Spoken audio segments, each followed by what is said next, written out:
Alright, so let's look what I have. I just got this in the mail today. This is from WC Lathe Werks out of New Jersey. Stainless steel, bead blasted, so it has a matte finish. So it's not, well, I mean, obviously the grooves in here gives it more grip compared to my older ball one. This one feels real smooth, but this one's, it's kind of big. It's bigger than it's bigger than 2 1/8 inch, like 2 and, see, an 1/8 inch is what? It's 125, so 2.125. This one is only 2 inches, so this is too big. 2 inches I think is good. Actually, this feels much better. And this one's a little bit lower as well. Let's look at the two side by side.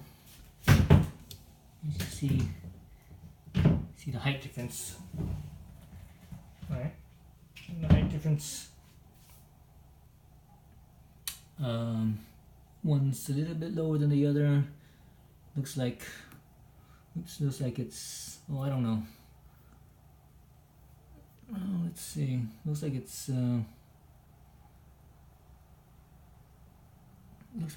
5 or 6 millimeters difference in height.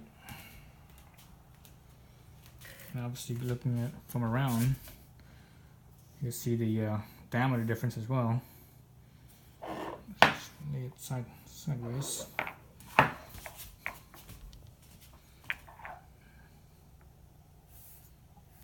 Lay it sideways, you can see the difference in diameter as well. This one, when I last weighed it, if I remember right, it was 28 ounces. And this one I just weighed it and it's 20 ounces. So let's do that weight again. Let's see, let me set this camera down here. Set it on a trash can.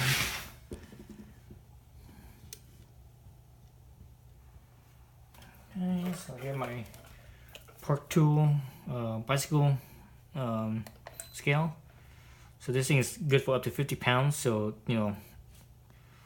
a pound is kind of low on the scale. It'd be nicer if you use a scale that's where the weight is about halfway point of the scale. But anyway, so this is a big ball one that I've had. This is a generic one I got from I think it was Amazon or eBay, and I can't remember. But anyways, it was only like $40, so it's dirt cheap. 1 pound 13 ounces, so that's what a pound of 16 plus 13 is 29 ounces. Let's do that multiple times. 112, so that's 28.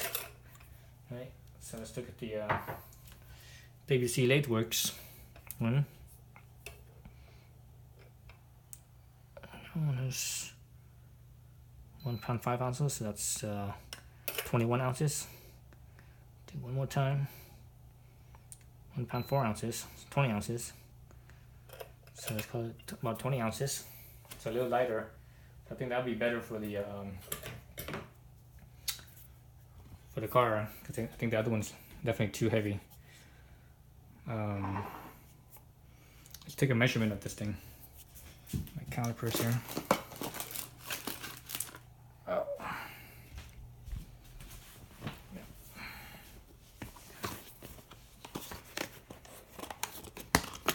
I have Miatu Toyo calipers to zero it out. So this thing's supposed to be 2 inches. Let's see. Go like this.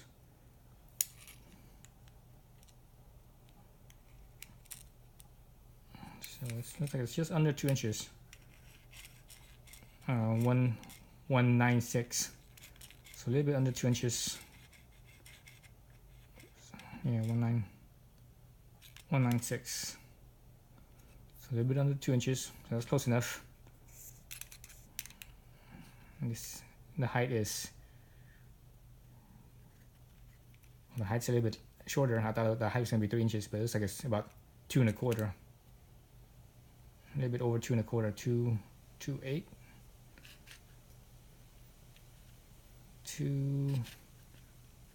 a little bit over a quarter. So there you go. So that's the height.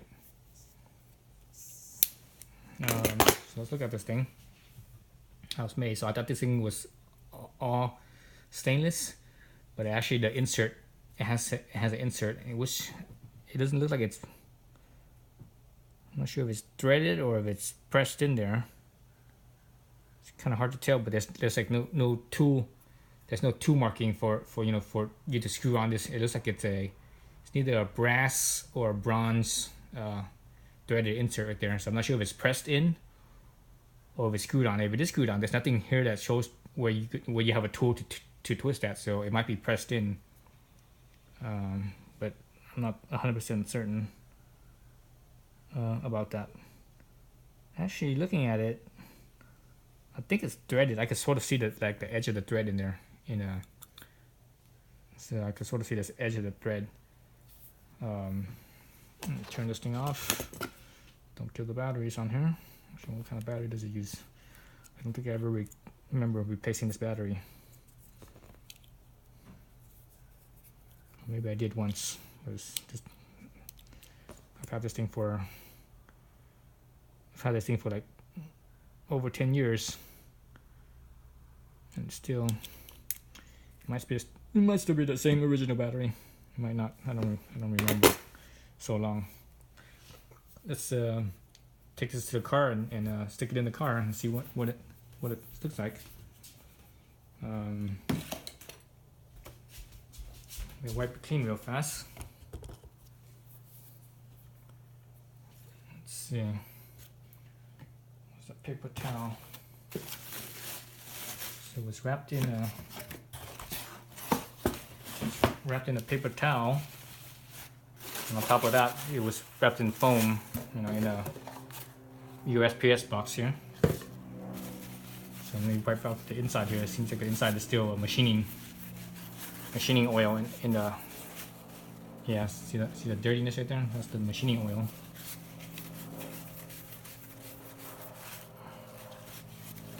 Let's put that up a little bit. Okay. So let's bring this into the car and see.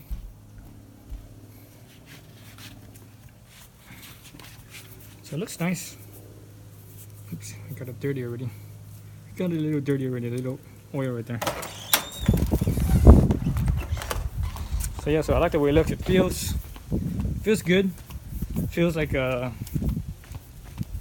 feels grippy. It doesn't have that smoothness like that, like the previous teardrop I had. So here's the car. Oh. So remember, I have the Craven Speed quick shifter. It's a great quick shifter. Too bad the cover well here didn't work out.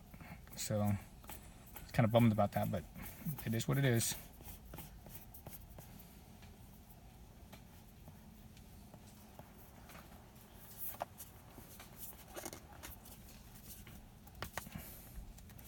So I chose it without the engraving of the numbers. So the thing with that engraving of the numbers, you have to it's hard to get the spot where it lines up perfectly. So it looks like it fits pretty good. Where the bottom here, where it flares out, it matches the diameter of the boot. My boot's slightly off alignment because I have a foam in there. You see, I have a little piece of foam in there. That's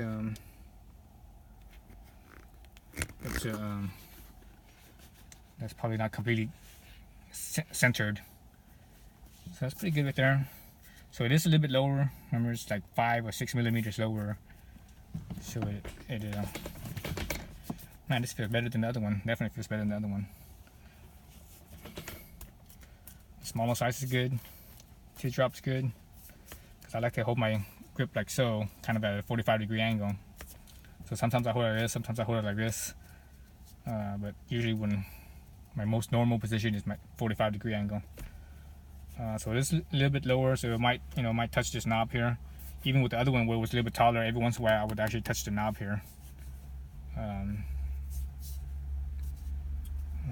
Yeah, so this feels good. One of the things that I like about the knobs that's slightly taller instead of a shorter knob, height-wise, is that when I'm like this, I don't like my pinky here or the base of my palm there to touch the boot, because when it's small like a ball and it touches the boot down here, it doesn't quite, it just feels weird. I don't like that. So with this one, it feels, I'm right there at the edge, right at this at the lip of this piece. So that feels good right there. Yeah, feels good. Sweet. So I can't wait to drive this thing and see how it feels. So I think the previous one was a little bit too heavy. It's too heavy, and because this thing is spring loaded, right? This thing is spring loaded for the reverse gear. So I think the other one was a little bit too heavy. At certain RPMs, usually I think around 3,500 RPMs, this thing would vibrate a little bit. Or the old one, excuse me, the old one, not this one, but the old one, the previous teardrop, the heavy 28-ounce teardrop one that I had. It's a little bit heavy, so it actually kind of pushed down a little bit, and it would actually vibrate, like so. Like that. You guys could hear that. So at certain RPMs, it would actually vibrate like so. So this one's, 8 ounces less. So hopefully it doesn't have that problem at at any RPMs, hopefully. But I won't know until I actually drive it.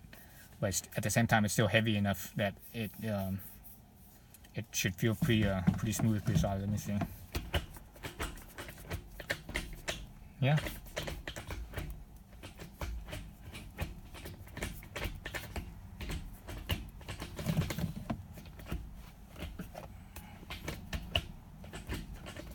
Yeah, so it feels pretty good. Alright, so that's how it is. So it's a nice piece. It's machined well and bead blasted, so it's not, it's not shiny. I didn't like the shininess. The shininess doesn't match with the rest of the trim, right? Because all the trim, all the silver pieces, it all has like a satin finish to it, like a duller, not a matte finish, but like a duller shine. So that's what that bead blasting does. It gives it it's not like a shiny, but it's like a dull shine instead of a matte shine. Well, maybe you could call it a matte shine. But anyway, so it matches better. That's why I chose that bead blasted instead of just brushed or whatever. The previous one was brushed and it was a little bit too shiny. And it's nice. I like that. Alright, so thanks for watching.